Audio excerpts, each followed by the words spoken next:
هذا القرآن يوحدنا لطريق الخير يوجهنا الله تعالى أنزله ورسول الله معلمنا بسم الله الرحمن الرحيم. در نعت سید المرسلین صلی اللہ علیہ وآلہ وسلم. سید المرسلین صلی اللہ علیہ وسلم کی تعریف میں جیسا کہ ہم نے بتایا کہ مصنفین کا طرز یہ ہوتا ہے کہ وہ حدیث کی پیروی کرتے ہوئے اپنی کتاب کا آغاز سب سے پہلے اللہ تعالیٰ کے حمد سے کرتے ہیں، اس کے بعد جناب سرور کائنات صلی اللہ علیہ وسلم پر درود و سلام پیش کرتے ہیں. تو اس کتاب کے مصنف نے بھی اسی طریقے کو اپنایا ہے. تو کہہ رہے ہیں در نعت سید المرسلین صلی اللہ علیہ وآلہ وسلم، سید المرسلین صلی اللہ علیہ وآلہ وسلم کی تعریف میں بعد ازیں گویم نعت مصطفیٰ. کہہ رہے ہیں حمد کے بعد ہم رسول اللہ صلی اللہ علیہ وسلم کی تعریف کرتے ہیں. گویم یہ متکلم کا صیغہ ہے. بعد ازیں گویم نعت مصطفیٰ، حمد کے بعد ہم رسول اللہ صلی اللہ علیہ وسلم کی تعریف کرتے ہیں. آنکھ عالم یافت از نورش صفا، جن کے وجود پر نور سے عالم پاک و صفا منور ہوا. تو یعنی حضور پاک صلی اللہ علیہ وسلم کے آنے سے پہلے اس دنیا میں چاروں طرف ظلم کا اندھیرا چھایا ہوا تھا، ضلالت اور گمراہی پھیلی ہوئی تھی، اور آپ صلی اللہ علیہ وسلم جب اس دنیا کے اندر تشریف لائے تو آپ کے وجود سے یہ دنیا منور اور روشن ہوا. تو اسی کی طرف اشارہ کر رہے ہیں. آنکھ عالم دنیا کہتے ہیں، اور یافتن سے ہے. آنکھ عالم یافت از نورش صفا، جن کے وجود پر نور سے عالم پاک و صفا منور ہوا. سید کونین ختم المرسلین، دونوں جہاں کے سردار اور آخری رسول.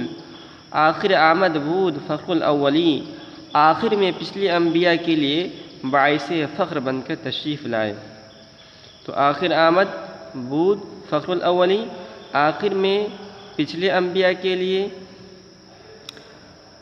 فخر الاولین، انبیاء کے لیے فخر کا باعث بن کر تشریف لائے. یعنی حضور پاک صلی اللہ علیہ وسلم بظاہر اس دنیا کے اندر یعنی آنے میں جو آپ کا نمبر ہے، آپ صلی اللہ علیہ وسلم کی فضیلت جو ہے تمام انبیاء پر سب سے بڑھ کر ہے، لیکن اس دنیا میں جو آپ آئے وہ تمام انبیاء سے بعد آئے، لیکن یہ آپ تمام انبیاء کے لیے باعث فخر ہے. اور یہ باعث فخر اس طرح ہے کہ جیسے کوئی ایک محل ہو اور اس محل کے اندر محل کو تیار کیا گیا ہو اور اس کو بہت زیادہ منقش کیا گیا ہو، لیکن اس کے اندر ایک اینٹ چھوڑ دی گئی ہو. تو اس ایک اینٹ کے نہ ہونے کی وجہ سے وہ محل جو ہے کیا کہتے ہیں بیکار اور بہت بدصورت معلوم ہوتا ہے. پھر ایک اور اینٹ کو لا کر لگا دیا جاتا ہے تو وہ محل خوبصورت بن جاتا ہے. ٹھیک اسی طرح تمام انبیاء تشریف لائے تو ان کے تشریف لانے کے باوجود بھی ایک خالی جگہ رہ گئی تھی. جب آپ صلی اللہ علیہ وسلم وہاں تشریف لے آئے، اس دنیا میں تشریف لے آئے، تو وہ خالی جگہ پوری ہوئی. تو اس طرح یہ جس طرح وہ اینٹ سارے پورے محل کے لیے باعث زینت ہوتا ہے، اسی طرح آپ صلی اللہ علیہ وسلم بھی تمام انبیاء کے لیے باعث زینت بنے، باعث فخر بنے. آنکھ آمد نہ فلک، آنکھ آمد نہ فلک معراج او، جو یہ سب حضور پاک صلی اللہ علیہ وسلم کی صفات بیان ہو رہی ہیں. آنکھ آمد نہ فلک معراج او، جو شب معراج میں 9 آسمانوں تک تشریف لے گئے. تو ہم لوگ جانتے ہیں کہ معراج کا واقعہ مشہور واقعہ ہے، اور اس رات حضور پاک صلی اللہ علیہ وسلم کو سب سے پہلے بیت اللہ سے، مسجد حرام سے مسجد اقصی تک لے جایا گیا براق پر. اس کو اس طرح کہتے ہیں. اور پھر مسجد اقصی سے آپ صلی اللہ علیہ وسلم 7 آسمان پر گئے تھے، تو اس سفر کو معراج کہا جاتا ہے. تو آپ 7 آسمان تک گئے تھے، لیکن یہاں انہوں نے 9 آسمان سے تعبیر کیا ہے. تو 7 آسمان اور عرش اور کرسی، تو عرش اور کرسی کو انہوں نے 2 آسمان سے تعبیر کر دیا، تو اس طرح 9 آسمان ہو گئے۔ آنکہ آمد نوح فلک معراج او، جو شب معراج میں 9 آسمانوں تک تشریف لے گئے۔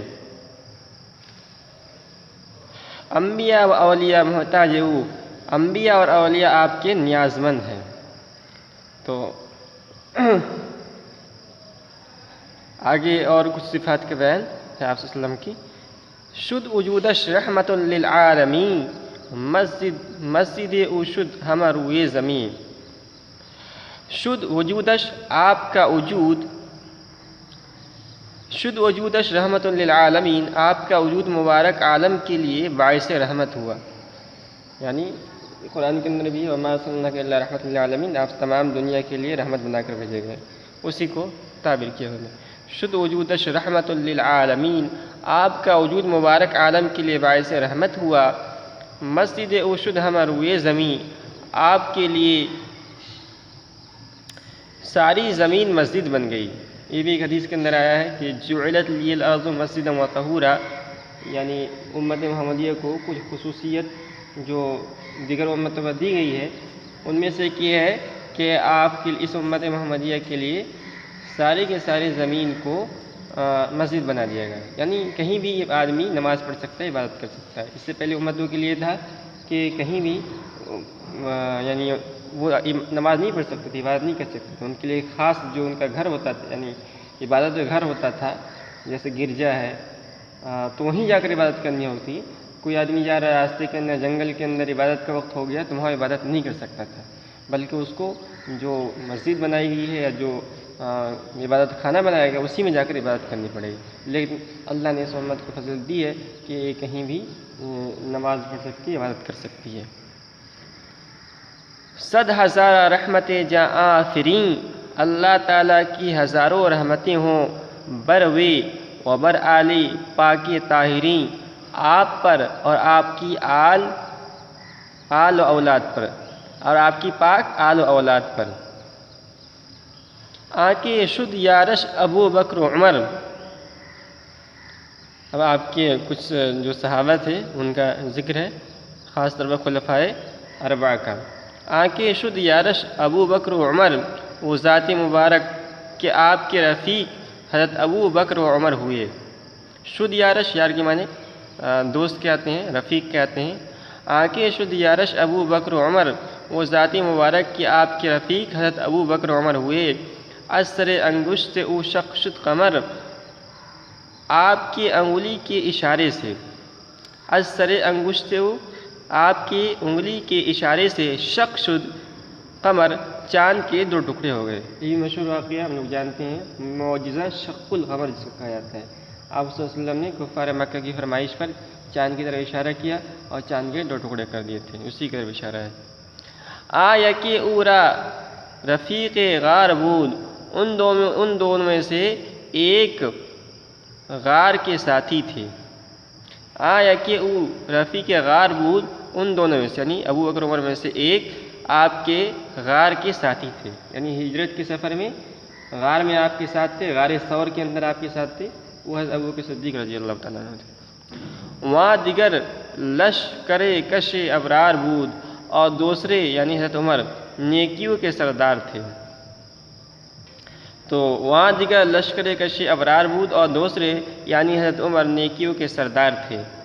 صاحبش بودن عثمان و علی، حضور صلی اللہ علیہ وسلم کے رفیق حضرت عثمان و علی رضی اللہ تعالیٰ عنہ تھے۔ بہر گشتند در عالم ولی، انہی کی وجہ سے عالم میں ولی ہوئے، یعنی ان دونوں کے واسطے سے یعنی جتنے بھی اولیاء ہیں، اکثر اولیاء کا جو سلسلہ پہنچتا ہے وہ حضرت عثمان اور حضرت علی رضی اللہ تعالیٰ تک پہنچتا ہے، زیادہ حضرت علی رضی اللہ تعالیٰ تک پہنچتا ہے، عثمان رضی اللہ تعالیٰ تک بھی پہنچتا ہے، حضرت علی رضی اللہ تعالیٰ تک زیادہ واسطہ پہنچتا ہے۔ جتنے بھی جو سلاسل اربعہ ہیں، سلسلہ قادریہ، چشتیہ اور نقشبندیہ اور سہروردیہ، تو 3 سلسلے قادریہ، چشتیہ اور سہروردیہ یہ حضرت علی رضی اللہ عنہ تک پہنچتا ہے اس کا سلسلہ، اور نقشبندیہ کا سلسلہ جو ہے یہ حضرت ابوبکر صدیق رضی اللہ عنہ تک پہنچتا ہے۔ آیا کہ کانی حیا و حلم بود، ان دونوں میں سے ایک حیا اور بردباری کے خزانے تھے۔ کان کے معنی خزانہ کیا آتے ہیں؟ وہ چیز جہاں جو اکٹھا ایک جگہ ہو، جیسے نمک ہوتا ہے، نمک کا کان ہوتا ہے، نمک ایک جگہ اکٹھا ہوتا ہے۔ تو کہ کان حیا و حلم بود، ایک ان دونوں میں سے حیا و بردباری کے خزانے تھے، یعنی حضرت عثمان رضی اللہ تعالیٰ عنہ۔ وہاں دیگر باب مدینہ علم بود، اور دوسرے حضرت علی رضی اللہ تعالیٰ عنہ یہ علم کے شہر کا دروازہ تھے۔